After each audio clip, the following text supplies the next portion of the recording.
First name is Eric. Eric. Okay.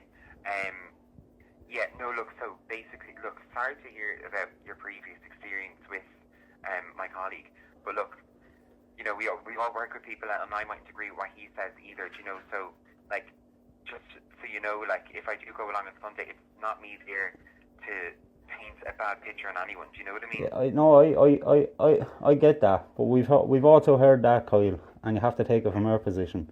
We've heard that from every media source that's ever tried to do anything. They don't cover us. And the issue is that you cover us, you cover people like me, and you don't know us, and you go with the racist narrative or whatever narrative, and people end up losing their jobs and everything else.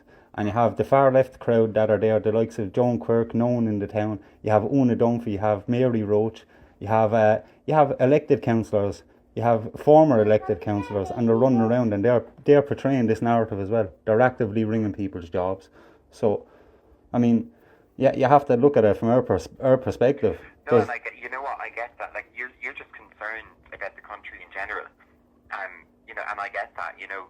So it's I completely understand. So is this Eric English? It is, of course, yeah. Yeah, okay, no worries. I think I met you before, Eric. But look, from myself, the reason I want to go to this is, you know, I'm not going there to see a bunch of councillors or whatever, or the far left, you know, because they've approached me asking me to go, and I said, well, thank you for your invite, but I'm not going because of them. Like, when I go up there, if I go up, it's not going to be me just, you know, standing over there with them.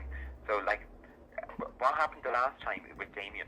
Well, like, this is the thing, you see. So they've approached you to go there, and that already tells me what the whole aspect of it is. That they're going to counter protest, to cause trouble, to do what they've done at the previous rallies that we've tried to have. So the first one we had, they brought a group of Palestinian protesters from the People's Park up there, which is all on camera, that were being led by John Hearn, who's an elected councillor. And one of those lads put his hoodie on, he put a snoot on, and he assaulted one of our lads there. He gave him a smack of an umbrella or whatever it was into the wrist and smashed his phone. Garda were there, they done nothing. Damien was there, done nothing. He seen it, witnessed it, and never reported on it. And not only that, any other rally or march we've had, again, they breached public order incidents down in the middle of the town and tried to portray again that it was us that done it, even though we moved away from in John Roberts Square and we went to the Apple Market. They followed us. It's all on camera. We've offered it up to media. They've never taken it off us, including WLR. Not just with Damien Tiernan, but getting in touch with WLR, getting in touch with anybody, and they don't want to portray it. The narrative is consistent with the government's agenda, and it's going to remain that way. And like people are calling us racist, and they think that we're just talking about immigration. We're absolutely not. Immigration is the biggest issue that we're seeing at the minute, because the resources that are available for our people are not available because they're being given and they're being outsourced to foreigners that are coming in here.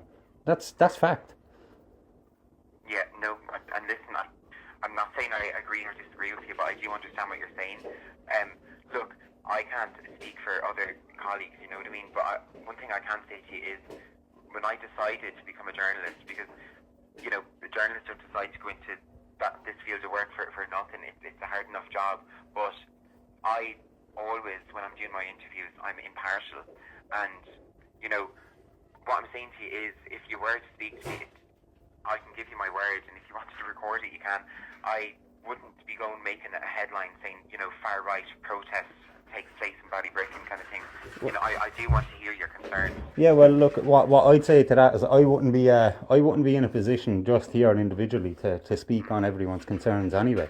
Yeah. So what I'd say is, on Sunday, if you do end up going there, speak to the people that are there yourself. If they want to speak to you, they will. I'm not in the business of talking to the media or anything. The reason why is because there's a complete lack of trust, and I don't trust any of them. And that's not anything personal on you. That's just the nature of the beast. You know, we've already been down that avenue. So that, like, I can assure you, nobody will. There won't be any trouble there from our side, and that's a fact. Yeah. So. Well, look, I understand. You know, your kind of narrative on the media that it's kind of mainstream and whatever, and that's your opinion, and I understand that.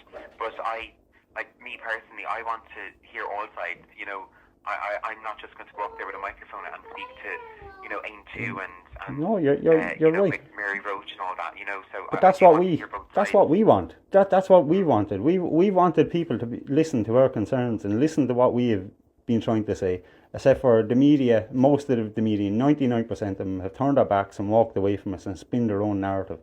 We're seeing documentaries come out on RTE portraying people that are not even part of the movement, and that's a fact. They're putting narratives and they're putting labels on people that they don't know, they've never spoken to. But what they do is they go and they speak to the other side there, and it's even terrible saying the other side because they're Irish men and women as well. But they're the ones that are actually acting like the fascists. We do not go and counter protest any Palestinian march.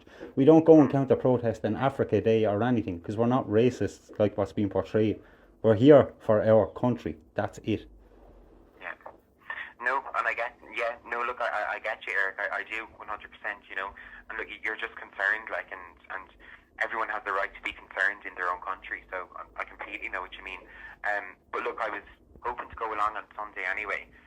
It's not a definite because I'm actually not working on Sunday, but I do hope to make it up, but just if I am there, and if I go up to you, you might get one or two people who would talk to me then. Yeah, well, look, that's what I'm saying. I couldn't answer for anyone. I'm not in a position. I wouldn't put myself in a position to give an interview to anyone about this movement because this is not a movement that has a leader. This is a grassroots movement. This is individuals that are concerned, that are seeing things happening.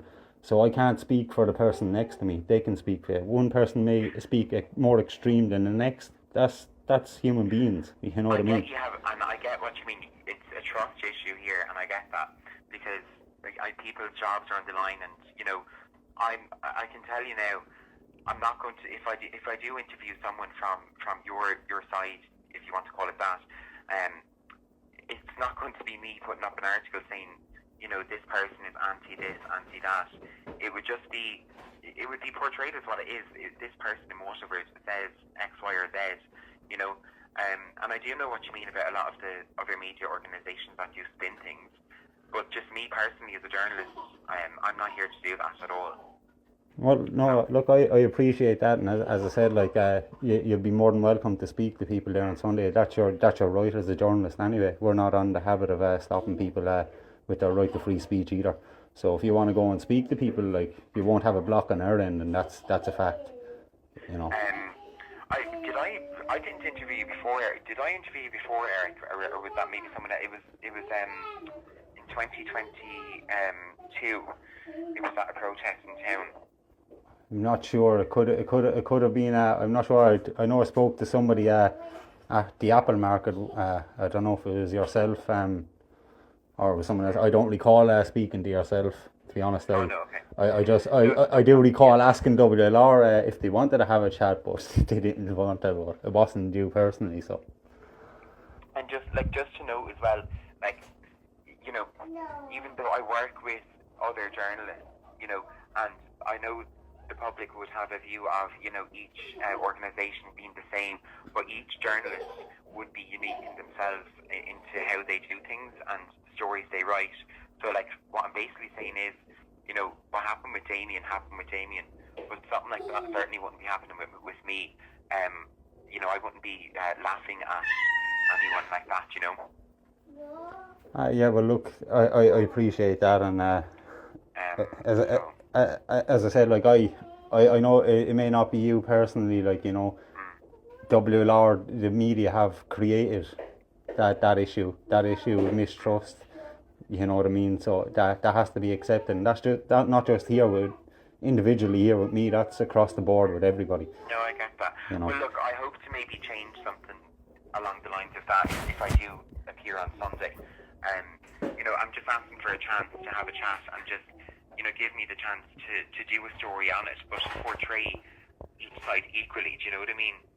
Yeah, well, look, as I said, I certainly wouldn't stand your way. That's your right, and that's your job. If you feel you want to go there, what I can assure you is there'll be no trouble or anything. There'll be people there that will speak to you. There'll be people that may not want to speak to you. You know what I mean?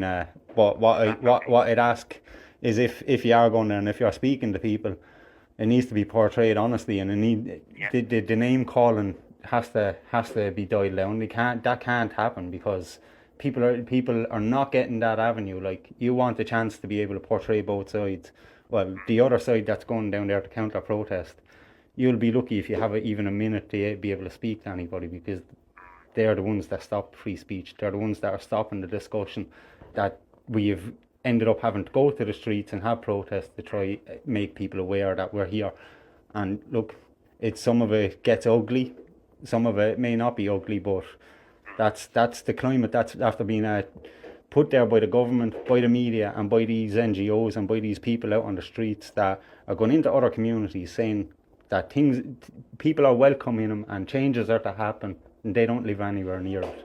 And that needs to stop. And what I would say, Kyle, is the likes of what happened down there before, we have all the evidence in the videos of that. So when things are being put out, it needs to be put out exactly what's happening. You know what I mean? You were saying there, you were mentioning a few incidents right before I went to the news. So, like, we have the guards coming into us every week, but a lot of things won't be mentioned. But if there is something you'd like me to look into regarding that, I can certainly get onto the Garda press office. Well, like, I've got on, we've done that. I'll compile some of the data that we have, the dates and times and the allegations that are there, and we'll pass them on to you. And like, we have pictures of Garda, and we have some videos as well of the days in question, except for it's never been released on the news or anything, So you were saying there was one case of a rape or something. Yeah, so we were made aware of a male-on-male rape in the Portree guest house probably about a year and a half ago, and there was a massive Garda response to it. I remember it. Yeah, so what we're told happened is that inside that complex, one man was being raped, and he ended up picking up a knife, and a fight broke out inside. When Garda arrived, one of the band Garda went in with a male Garda, and she was allegedly stabbed, and that's when the armed response and everything else turned up. That was just before Christmas. That time with your timeline. Yeah, it would be in around that, yeah. Yeah, I actually went down that night. I went down there and I did hear about it, and because I saw a post on Facebook. But like, when we do articles and stuff like that, we have to be careful as well, like naming a certain place, like the Portree. Like, if we name that, we could be sued. So we do cover certain stories like that, but we do them very kind of, we have to be very generic, if you get me. Yeah, no, but see, that's where the issue arises, because if that wasn't the direct provision centre or an IPAS centre, and that was somewhere else, you would have no problem. You wouldn't be sued. Yeah, I didn't. That was actually an IPAS centre, was it? Yeah, there still is. Yeah, I know. See, I didn't even know that. But look. Anyway, Eric, thanks very much for contacting me back. And I hope to make it on Sunday. Is it around 2:00? Yeah, well, we had originally organised for 3 p.m, but okay. the other side, as I say, I hate saying that, but the other side have decided that they want to go there for 2:00, so they want to curtail the actual gathering completely to stop people even conversing. So, Yeah. Well, look, all I'm asking for is if I show up, because I think I might be going somewhere Saturday night, so I'm not too sure. I'm just looking for a chance. So, just give me a chance to tell the story. Yeah, well, look, your story. Yeah, as I said, Kyle, I can assure you that you walk into the group that whichever number of people gather there on our side, and you're not going to have any problems, because we're not there for violence or anything else. So Do you want my personal number, Eric? Yeah.